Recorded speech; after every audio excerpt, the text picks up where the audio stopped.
In this video, I will cover how to solve quadratic equations by factoring. I also have another video on just factoring. Here's our first example.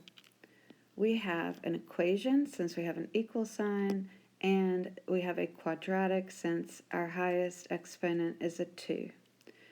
Everything is set equal to 0, so we're ready to solve it by factoring.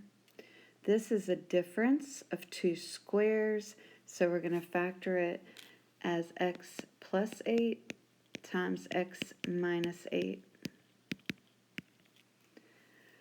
Once it is factored, then we can set each factor equal to 0 to solve for x. We'll set x plus 8 equal to 0 and x minus 8 equal to 0, since those are our two factors. Then we'll subtract 8 on both sides to get x equals negative 8, and we'll add 8 to both sides to get x equals 8. Now, the great thing about solving an equation is that you can always plug in your answers to check your work. So if we plugged in negative 8 into our original equation, negative 8 squared is 64. 64 minus 64 equals 0. 8 squared is also 64, so that also works. One thing that's very important about these is that it must be equal to 0, because if you plug in negative 8 here, this would be 0 times negative 16, which would be 0. So this process only works when it's set equal to 0. Let's do another example.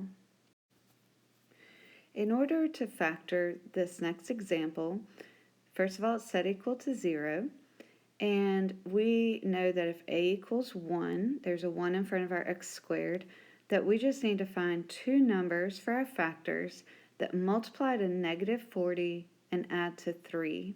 So those two numbers are positive 8 and negative 5. So those are the two numbers that go in our factors.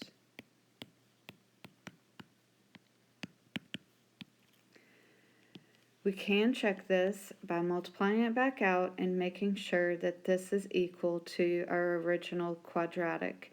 So we have x squared minus 5x plus 8x, so that gives us our positive 3x, and then we have 8 times negative 5, and that gives us our negative 40. So now that we have it in factored form, we can set each factor equal to 0.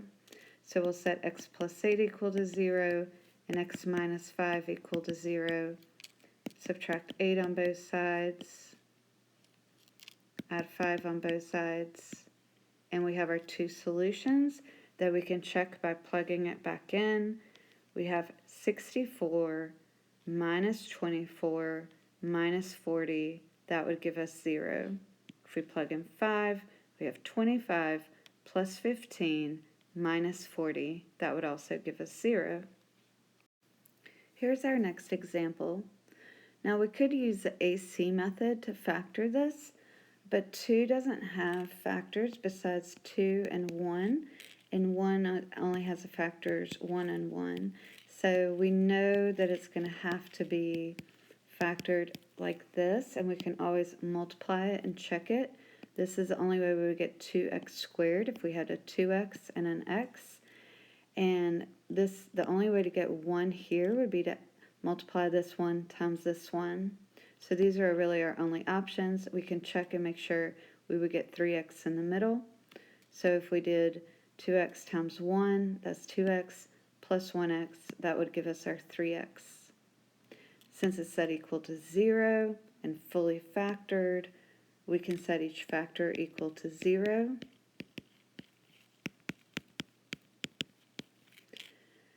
Subtract 1 on both sides, and then divide both sides by 2. Subtract 1 on both sides. So our two solutions are negative 1/2 and negative 1. We can plug these back into our original equation to check our answers. Here's our next example. Now since it's not set equal to 0, we have to do that first. So we're going to subtract 4x on both sides. So 3x minus 4x will give us negative 1x. We're going to add 5 to both sides. Negative 7 plus 5 is negative 2. And that way we can set it equal to 0. Now we're ready to factor. Since 3x squared only has factors of 3 and 1, we know that we're going to have a 3x here and an x here to get that 3x squared. Now to get this 2, we could either have the 2 here and the 1 here, or the 1 here and the 2 here. So this one we can still use guess and check in order to get our factors. The next example I'll do, we will use the AC method. Now, we know that we need a negative 2, so one of these is going to have to be negative. So you can test it out and multiply it to check to see which one works. So this is 3x times x, that gives us our 3x squared. This is 3x times negative 1, so that's negative 3x, plus 2x. That will give us our negative x in the middle, and then positive 2 times negative 1 will give us our negative 2 here. Now that it's fully factored, we can set each factor equal to 0.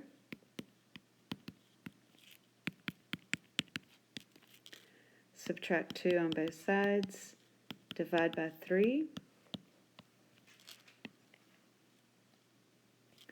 add 1 to both sides, and we can check both of these solutions in the original to make sure they work. For this example, since 4 has factors of 4 and 1 and 2 and 2, I'm going to use the AC method to factor this one. So we know that our A value is 4, our B value is 5, and our C value is 1. Since this is ax squared plus bx plus c equals 0. And what our AC method, which I cover a lot more of in detail on the factoring video that I have, we want to find two numbers that multiply to AC.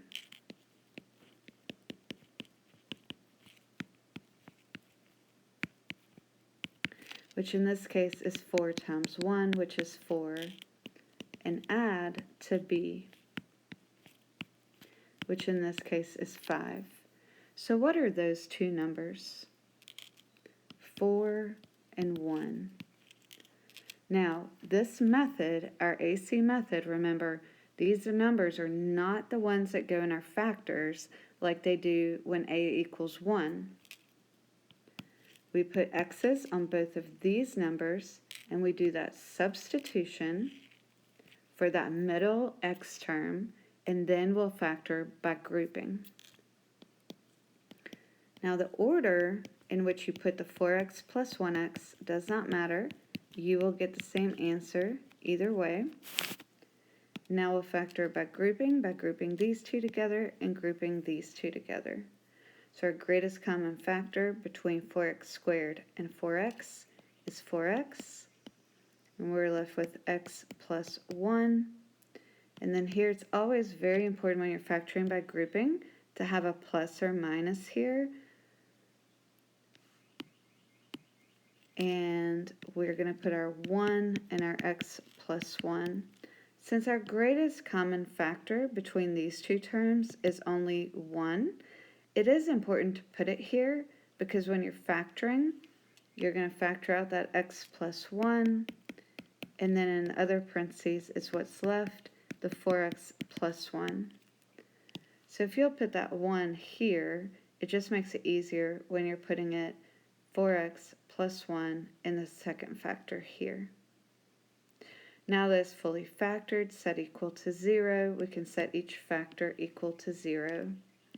X plus 1 equals 0, and 4x plus 1 equals 0. Subtract 1 on both sides. Subtract 1 on both sides, and then divide by 4.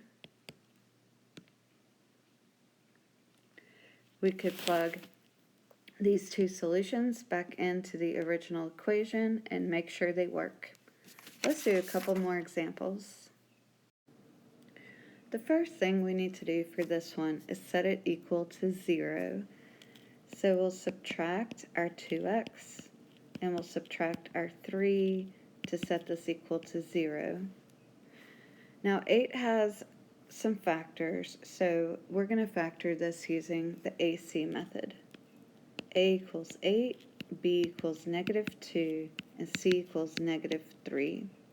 So we need to find those two numbers that multiply to -24, which is A times C, and add to B. So what are the two numbers that multiply to -24 and add to -2? -6 and 4. So since we're factoring using the AC method, we're going to put an X on both of these. We're going to substitute these in for our original BX. And so we have 8x squared minus 6x plus 4x minus 3 equals 0. Now notice that this equation here is still equal to this original equation. -6x plus 4x is equal to -2x. But now that we have four terms, we can factor by grouping. So we're going to group these two together and these two together. So what's the greatest common factor of 8x squared and -6x? 2x. So we're left with 4x minus 3, and then we want to make sure we have this plus sign here, and the greatest common factor between these two is 1. So we're just going to put our 1 here, and then we have 4x minus 3, and just like we know we need for grouping, these two factors have to be the same, and then we factor it out. So one of our factors is at 4x minus 3, and the other factor is what's left. When we factor out the 4x minus 3, we're left with the 2x plus 1.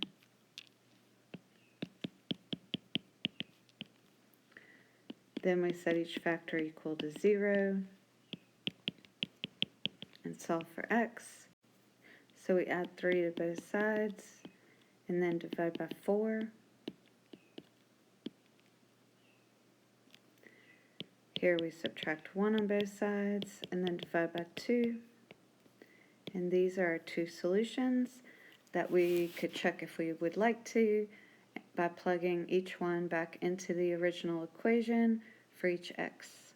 Let's do two more examples. Whenever we're factoring, we should always look for that greatest common factor first. So you'll notice that every single one of these terms is divisible by 2. So we're going to factor out that 2 first.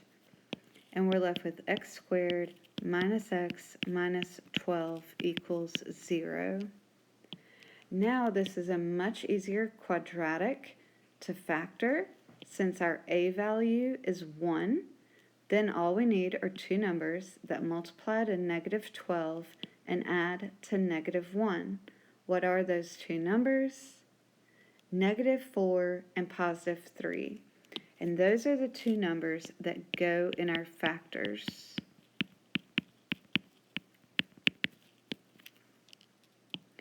Because when we add them together, -4x plus 3x, that would give us our -1x. And when we multiply them, -4 times +3, we get -12.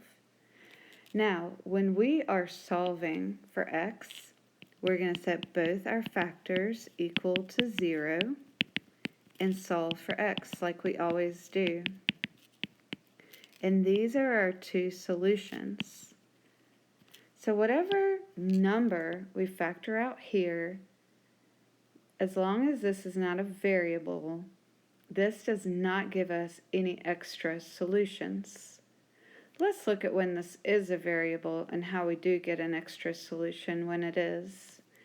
But that is not going to be a quadratic, that would be a cubic. So I'm going to throw that one in here just so you can see what happens with that. So in this case, we do have a cubic since our highest exponent is a 3. But there's an x as a common factor in each one of these terms.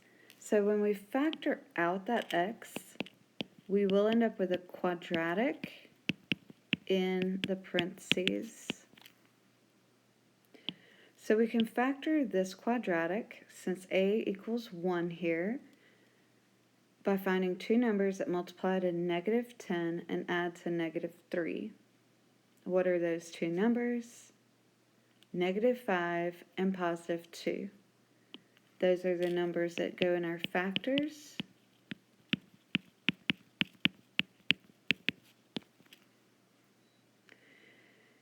Now we will set each factor equal to 0, including this one. Since this is a variable and not just a number, then x could equal 0 would also be a solution, because if we plug in 0 here, here, and here, then we would have 0 times -5 times 2, which would still be 0. So that is a solution to this problem. X could equal 0, or x minus 5 could equal 0, or x plus 2 could equal 0. So then x would equal 5, x would equal -2. So in this case, we do have 3 solutions. I hope you've enjoyed this video. Please like, subscribe, and comment, and check out my other videos.